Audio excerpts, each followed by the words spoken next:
دار الحياة للأطفال بالدار البيضاء أنشئت من أجل تشجيع الأطفال المصابين بالسرطان من جميع مناطق المغرب، تشجيع هؤلاء على التوجه للدار البيضاء من أجل متابعة عمليات العلاج، إذ تستقبل دار الحياة هذه المتواجدة بعين شق المصابين بداء السرطان من الأطفال والذين يقتضي علاجهم مصاريف باهظة ويقطنون بعيدا عن مراكز العلاج.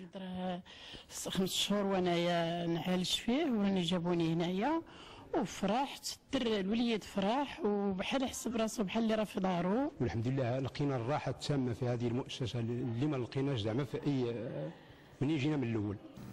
على مساحة ما يربع عن 2000 متر مربع أقيمت هذه الدار، والتي تتكون من 20 غرفة من سريرين وفضاءات تعليمية وقاعة للعلاج.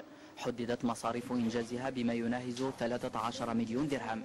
إلى ذلك قامت سمو الأميرة لاله سلمى مرفوقة بسمو الأميرة لاله خديجة بزيارة لمختلف مرافق دار الحياة.